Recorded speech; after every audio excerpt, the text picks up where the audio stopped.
أعوذ بالله من الشيطان الرجيم. بسم الله الرحمن الرحيم. الحمد لله رب العالمين، والصلاة والسلام على أشرف الأنبياء والمرسلين وعلى آله وصحبه أجمعين، أما بعد. السلام عليكم ورحمة الله تعالى وبركاته. كيف حالكم جميعا؟ أتمنى أن تكونوا دوما في حفظ الله تعالى ورعايته.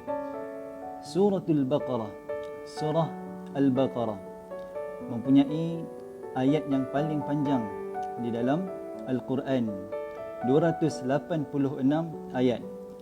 Padanya ada ayat yang paling agung, Ayatul Kursi.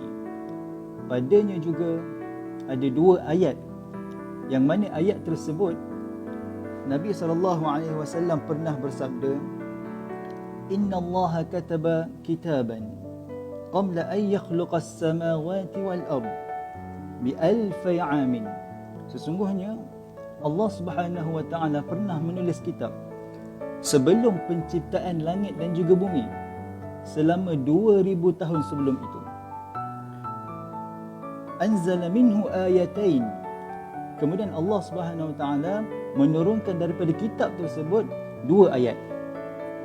Khatama bihima surat Al-Baqarah, yang mana ayat tersebut berada pada penghujung surah Al-Baqarah, yang mana kita semua yang mana biasa baca Al-Ma'thurat sebagai contoh, ataupun hizib-hizib yang lain, pasti akan jumpa dengan dua ayat pengakhiran surah Al-Baqarah ini.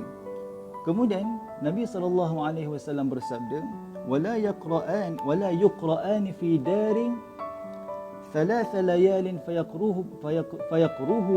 فيقربهما شيطان, dan tidak akan dibaca dua ayat ini pada mana-mana tempat ataupun rumah, melainkan syaitan akan pergi jauh. Jadi untuk surah Al-Baqarah pada pertemuan siri kali ini, secara ringkasnya, kalau nak sebut tentang surah Al-Baqarah, subhanallah, manfaat ataupun kelebihan yang ada padanya sangat-sangat luas dan berpadanan dengan ayat yang panjang yang ada di dalamnya. Kemudian surah Al-Baqarah ini menariknya, Al-Imam Al-Qurtubi rahimahullah ta'ala menyebut ini sebagai fustatul Quran. Fustat apabila dibuka kamus, ianya membawa makna kota ataupun pusat.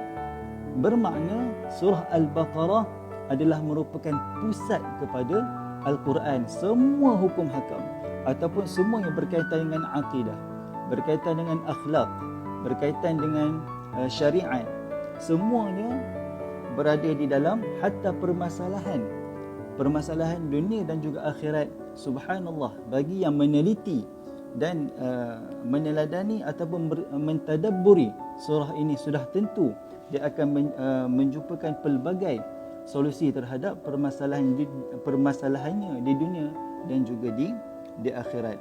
Cuma untuk siri kali ini, surah Al-Baqarah, saya hendak membawakan satu hadis ini sahaja yang untuk kita jadikan sebagai tauladan untuk kehidupan seharian kita di sini dahulu sebelum di akhirat kelak.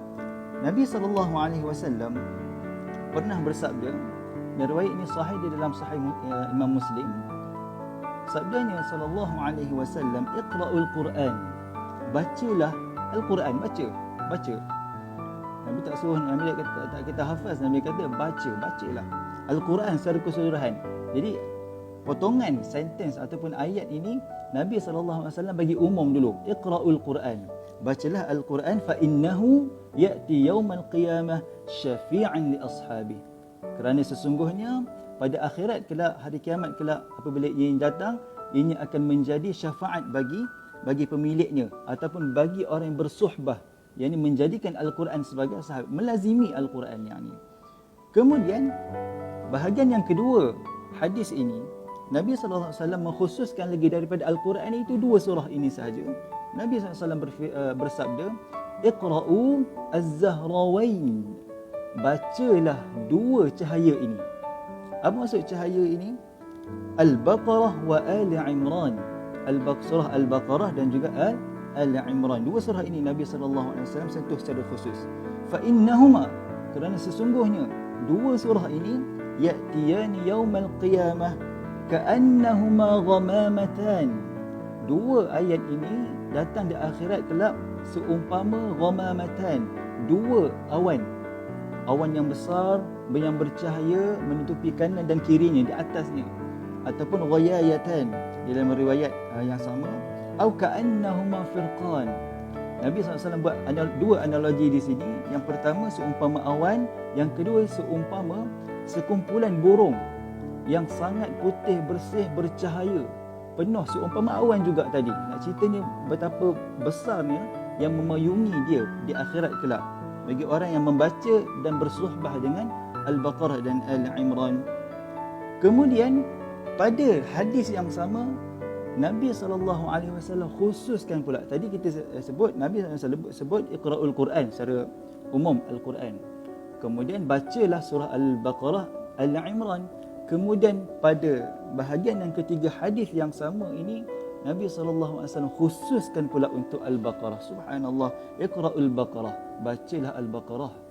Sabda Nabi SAW, fa inna akhdaha barakah, kerana sesungguhnya memegangnya, mengambilnya.